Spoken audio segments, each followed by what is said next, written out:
who's your drum god? Like, I mean, there's a many of them that you could choose from, of course. Some Yeah. that are more obvious than others, but who is the one that made you, male and female? I would ask because Yes. It was Neil Peart. It's hands down that was who did it for me. it's two of these. Yeah, nice. That was it. Something about him, the way he held himself, his drumming. I mean, obviously, that was a big one for me. He was my pedestal drummer. Had a really big fondness also drumming style for Roger Taylor from Queen Yeah, because he sang. I was He gonna say, sang. drummer. That doesn't happen very often. Because Yeah, and a great singer. Oh my God, his voice, like some of those notes he hits, those high notes. So really really loved it.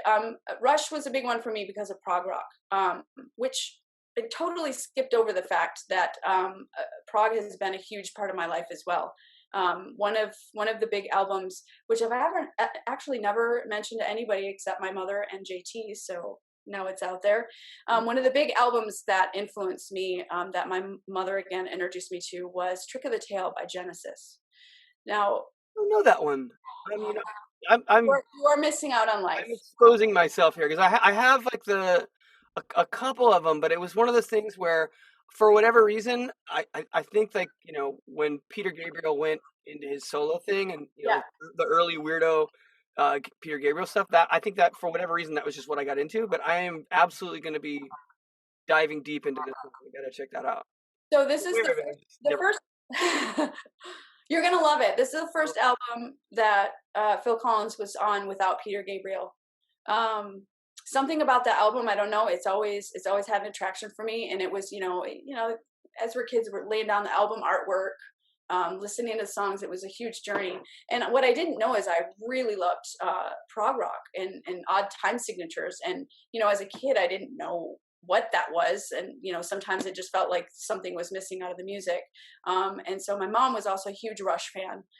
So that also what I heard a lot of it. So that was my exposure to Neil Peart and why I love him so much. That's so cool. I gotta say it's just because it's sort of like a running joke that like a Rush concert is, if you see a woman at a Rush concert, you're like, wow, you're Yeah, cool and brave. yeah, It's just a bunch of goofy, music nerds are gonna be bugging you all night. Yeah, that's just so cool because I mean, Rush is just. I mean, it took me a little while to get there. Uh, yeah. After I joined my first band, the two guys that were in that band were really into Rush, and I just knew them peripherally from what I heard on the radio.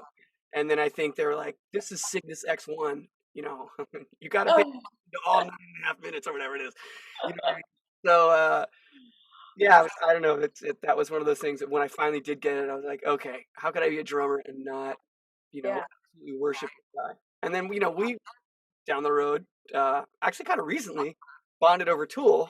Um, Yes, in love him. theory, as he's probably my favorite of all the influential drummers that have made their mark on me. Yeah, very talented and super great guy. Funny story about Tool and Danny Carey and my first drumming experience ever. So I mentioned that someone left their drum set at because I had a house and that's where we rehearsed. So they left the drum set there and said, I'm just gonna leave it here. Play it if you want. So when I had decided I wanted to drum, I bought my own drum set, and of course the first thing I bought was a double bass pedal. It's like I love metal. I love Tool, love them. I'm gonna buy a double bass pedal. That's the first one I'm going. Got the kit all set up, put on a Tool album, don't even remember which one it was, and like I'm going for it. And so I failed miserably. I realized the double bass pedal and Like, Tool I've never are driven nothing. a car before. I'm going to get behind a Ferrari. Yes. I was like, totally, I can do this. And I was like, oh wow, this is I gotta pick this apart. This isn't gonna work. Yeah.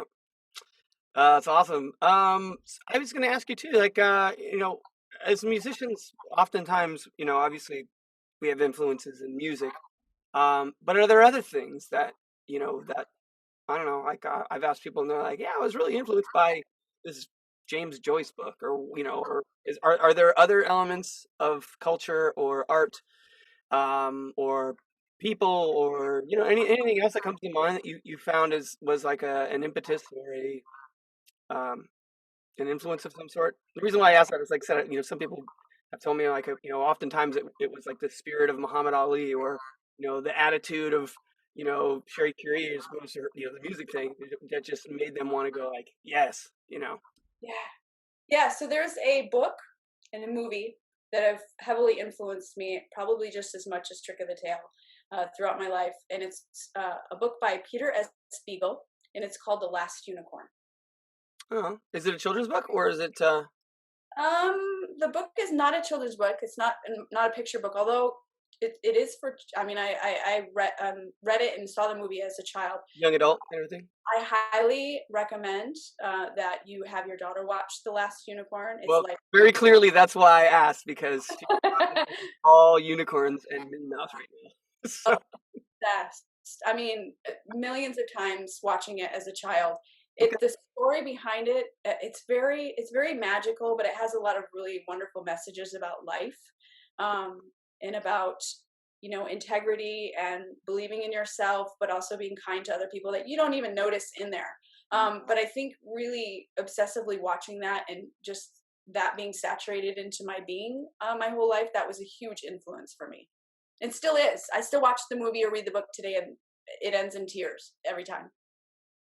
All right, well, absolutely, I'm gonna check that out. I'm super curious. Yeah, I just always I like that aspect, that as artists and as you know people that are sensitive to that kind of creative thing, that sometimes it isn't just a piece of music that will influence a musician, and conversely, Yeah. sometimes it's a piece of music that influences a filmmaker, or Yeah, absolutely. whatever. There's a lot of cross pollination with that. That's why it never surprises me, when I find out that, like, a musician is a really good actor. you know Oh yeah, because yeah. I do get surprised when it's the other way around. Same But every here. once in a while it works. You see an actor with a band, I'm like, really? They can, okay, Yeah. sure.